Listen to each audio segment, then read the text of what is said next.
In 1978, pilot Barry is bored during a flight. Since his coworker is sleeping, Barry turns off the autopilot and makes the plane shake, waking up all the passengers. He quickly puts the plane back on normal and pretends it was just turbulence.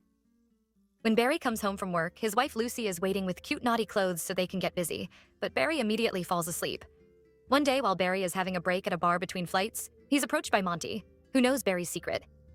It turns out he's been smuggling cigars to make extra money. Monty is a CIA agent who thinks Barry's profile is interesting because he's had plenty of important achievements, so he wants Barry to help the country. The agent takes Barry to a secret hangar to show him an extremely fast aircraft that Barry could fly if he takes the job. The missions would consist of doing reconnaissance over Central America, but Barry wouldn't be allowed to tell anyone about it, not even his wife. Barry doesn't like the idea of keeping secrets from Lucy, but agrees to do it anyway. Then Monty lets Barry take the plane out for a spin and admires his perfect control as he pulls off some impressive tricks.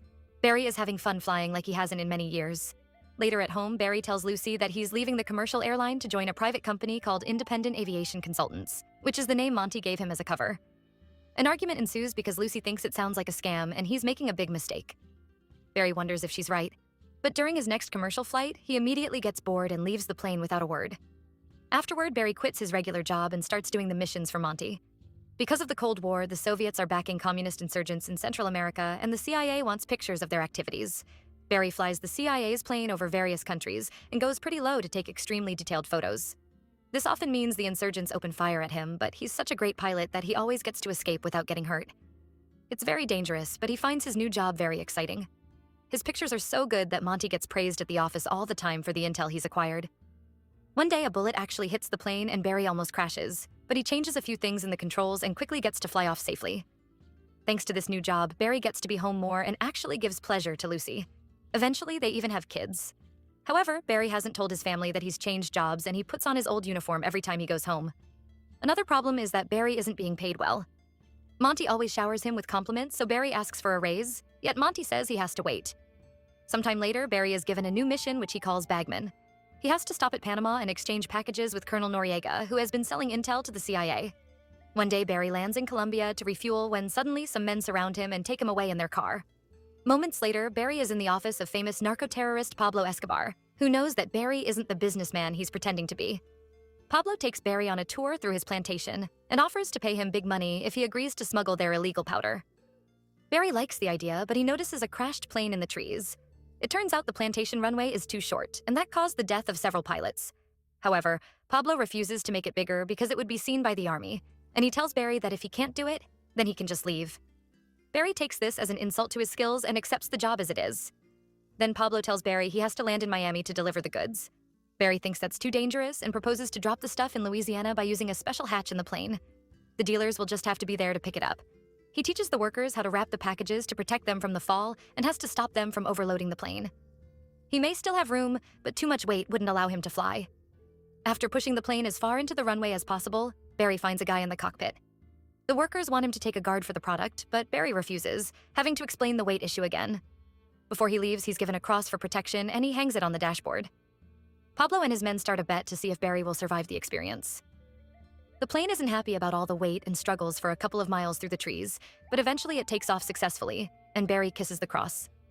In the US airspace, the military radar picks up the plane. However, Barry's been expecting this and he flies around the oil platforms, so the military thinks he's one of the company helicopters. Once he reaches Louisiana, Barry puts the plane on autopilot, opens the hatch, and drops the packages for the men waiting on the ground. Later, Barry celebrates with Pablo, who pays him with a bag of cash and already starts discussing the next delivery. At that moment, a bunch of soldiers surround the house and open fire, so Barry panics. However, Pablo and the men tell him not to worry and leave the room. Barry doesn't know what to do and gets more scared when he sees a police helicopter. He grabs his bag of money and tries to run, only to find a shootout in the corridors. A soldier arrests him while the others surround Pablo's group in the lobby.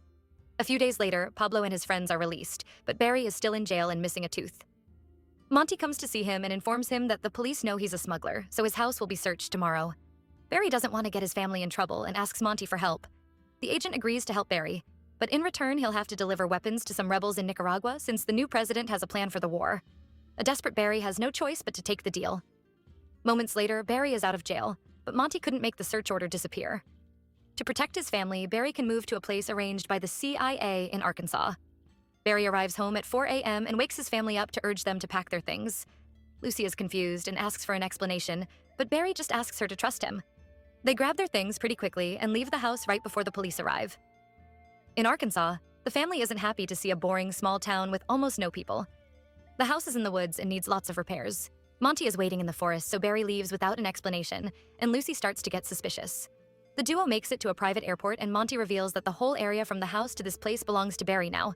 Then Monty shows him the weapons he'll have to deliver and a map to avoid all the army bases. The flying area will be small, so it's pretty dangerous. However, Barry is excited about owning his own airport and notices the bag of cash waiting for him, so he's happy to take the job. When Barry gets home, Lucy furiously jumps on him, and he has no choice but to confess everything. He drops all the money to assure her she can buy all the things she wants to take care of their family, but she's still worried. In 1981, Barry makes his first delivery. However, the locals aren't interested in guns. Instead, they steal his fancy clothes and sunglasses. When he calls Monty to complain, Monty says Barry must deliver the goods to the right place at the right time. It turns out Barry isn't making deliveries for soldiers. His mission is to get civilians to fight. For his next trip, Barry comes out with a bat for self-defense and brings out nicer gifts first, like naughty magazines and alcohol. At that moment, he's found by Pablo and his men, who want him to smuggle for them again. Since now Barry has the CIA's control map, he's happy to accept. Barry starts making multiple deliveries with a simple plan. He picks up the guns in Arkansas, avoids all law enforcement thanks to the map, and lands on Pablo's headquarters.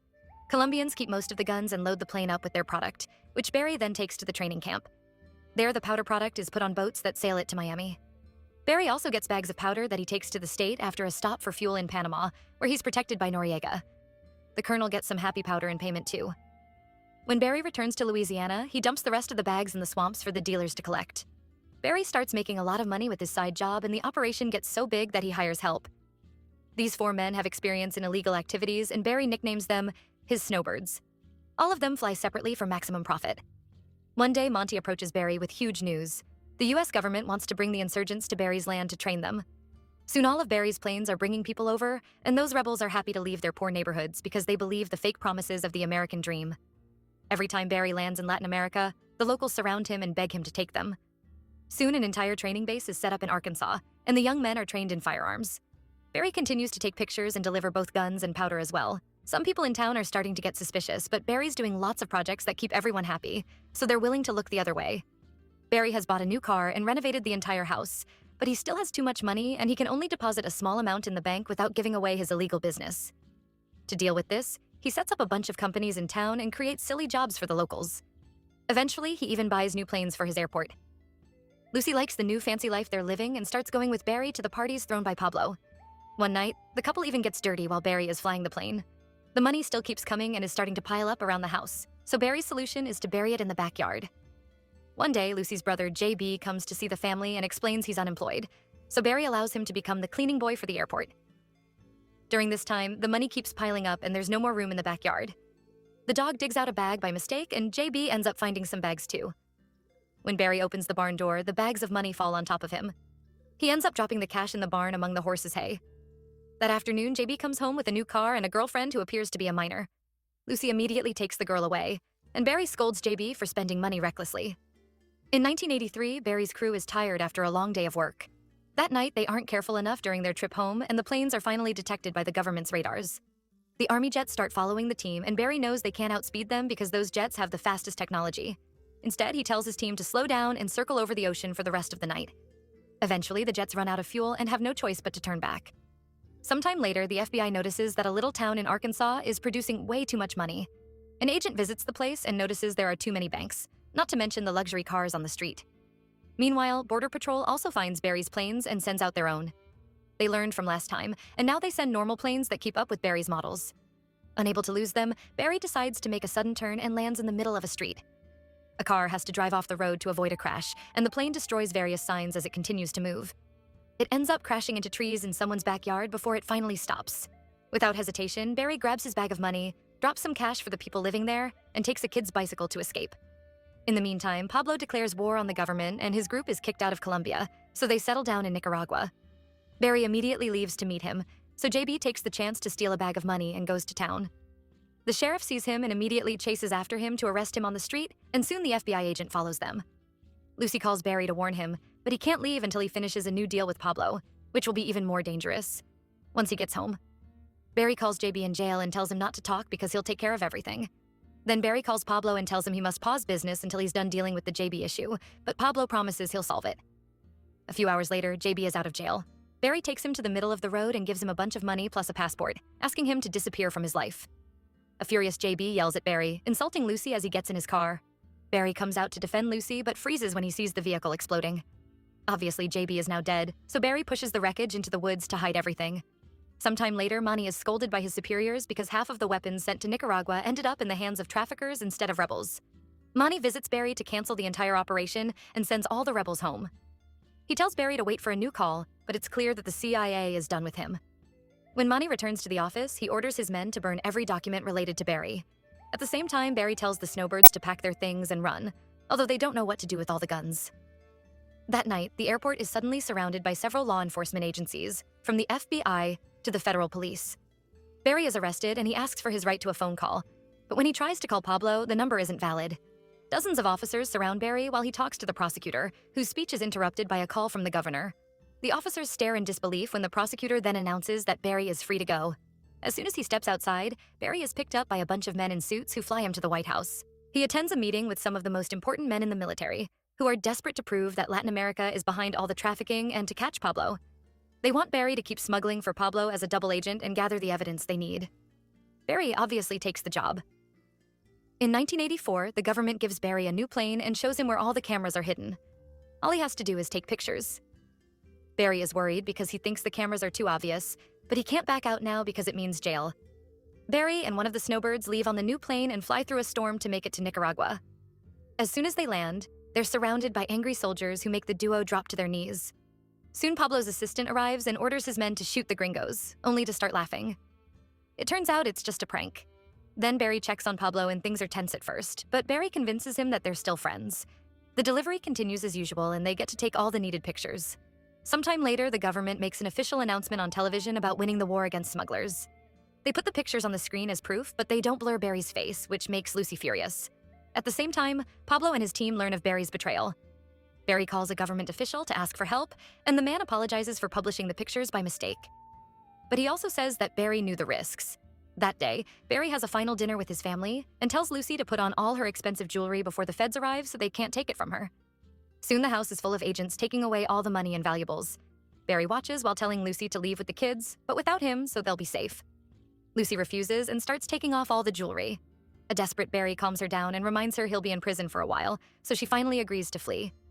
While Lucy and the kids move to her hometown, Barry is put on trial. The prosecutor tries to destroy him, but the judge only sentences him to 1,000 hours of community service.